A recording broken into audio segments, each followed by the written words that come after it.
So, now question, bro. Now, what were you doing before this? Like, because you say you're doing stand-up comedy. Like, how did you gotta unveil all this. So, like, how did you end up here? How back do you want to meet? Well, all right. So in New York, were you hosting events in New York, like as a youngin, or like you guys are gonna fucking die right now. So in New York, I grew up like a huge, and this is where like the not being afraid to talk on the microphone thing. I grew up being like a huge wrestling fan, like all of us were in the 90s. I was gonna ask you that shit.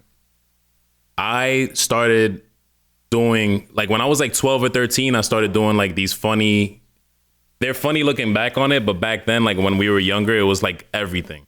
Me, my brother, and a bunch of my cousins, we used to do like little backyard wrestling shows in New York City parks. For real? Yeah. Then and it was lit. Bro. And some nigga came by and he was like, yo, why don't you come like train for real? And I was like, I was 13. I was about to be, it was October was around the corner, so I was gonna be 14. And I was like, you know, everywhere I'm looking online, like obviously I looked this stuff up already. So I was like, yo, everywhere I look online, you can't train until you're 14. He was like, you can come now to Jersey. We won't put you like in the papers or whatever until you turn 14 in a few months. Right. I wrestled from age 14 to I want to say 17, 18. And I found out I had scoliosis in my back. And I was like, yeah, I'm not doing this shit. Because I wasn't getting paid for it. Yeah, I mean, niggas in the WWE and like whatever you're watching, you know, they don't get paid for it enough as it is. So like I wasn't getting paid to like, it was like little, like if you guys ever been to a local wrestling show out here, it was like that. It was it's in a small ass place. You're getting little to no money for it. You're getting hurt. Exactly. Yeah. So from there, it was like a fucking, like from there, it was like, I've always been in love with music. I started fucking around with with hip hop a little bit.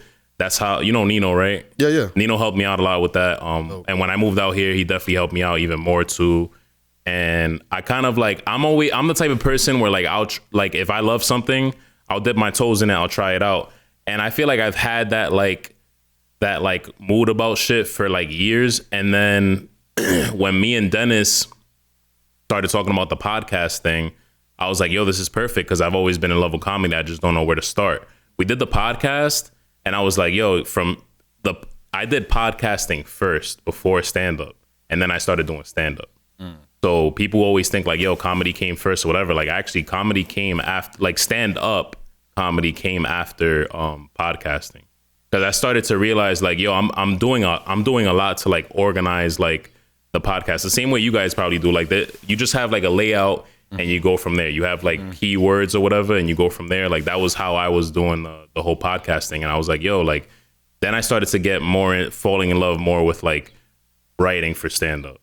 So then that started happening. So the stand-up thing has been happening for a little less time because technically I've been doing podcasting for a while first, but that's how that shit came about. And that, like I said, I always start with wrestling when I tell people that, because that's kind of where it stems from. Like I owe a lot of like not being afraid to talk on the microphone, and I owe a lot of like being a ball buster on the microphone to wrestling, because that's what I was doing. And just performing in general. Yeah, that's realistic. That's a you're performing on the podcast. Even when I did music for a little bit, whenever I did music, I remember I kind of like hated recording. I loved writing. I will always love writing. I love doing it when it's like stand up too.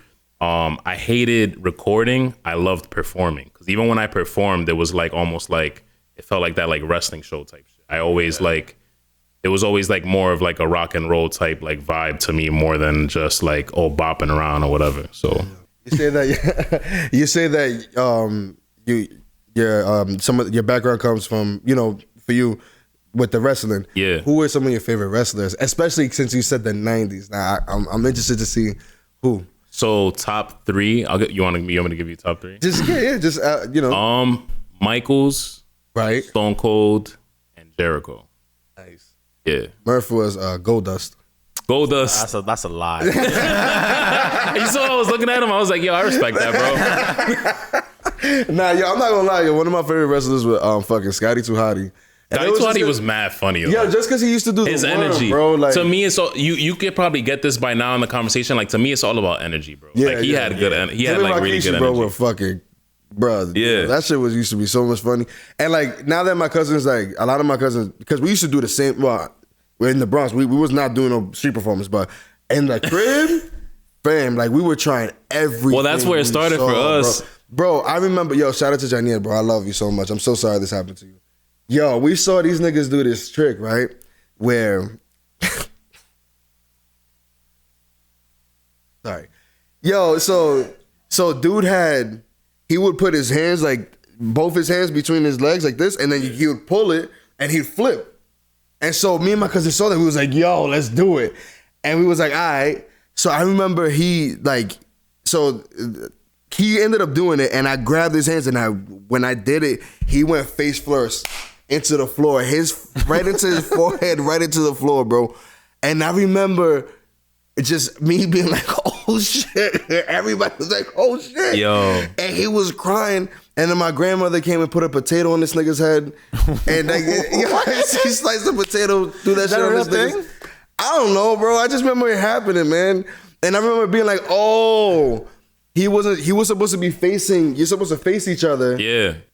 He was facing the other way. So when I pulled him, I had his hands. It was just. That was Danielle? Yo. And he has a twig compared to you. You probably slammed that boy so hard on his face. That was bad, bro. We was mad young. You just like Brock Lesnar, this kid. Wow. That makes a lot of sense, bro. It was fun, though. We tried everything, though. We tried, you know what I'm saying? Like, they're break dancers, so like they're all nice, like super athletic. So they were doing the swanton bombs like before, like from the I hated those kids. Yo, I was like, yo, I can't do that. I've always been like a taller nigga, so I'm like, yo, I can't do that. Yeah, that's hilarious because they were really doing the, you know what I'm saying, the Hardy Boys, bro. They were definitely into the Hardy Boys hard, bro. So oh my god, it was so funny. Who were some of your favorite wrestlers, bro? Honestly, you said Goldust. I really like Goldberg. Okay, because he was spearing niggas to death. Yeah, and Sting. Both versions. Even when he went over to NWO and shit. What you got up there? I see you had something. I don't know. I've just been trying to click on everything that you put in here earlier. So I'm trying to. I don't know what's really here. Some shit played by accident. So I just like stopped. No, you good. Nah, so I think that's got to be enough. I didn't say anything that I wanted to say, but watch another clip. You keep telling. That's the point of this, is to watch another clip. Oh my god! Because they just came out of one and they're gonna watch another one. Cheers. Damn, this thing keeps getting. This is like sad to look at.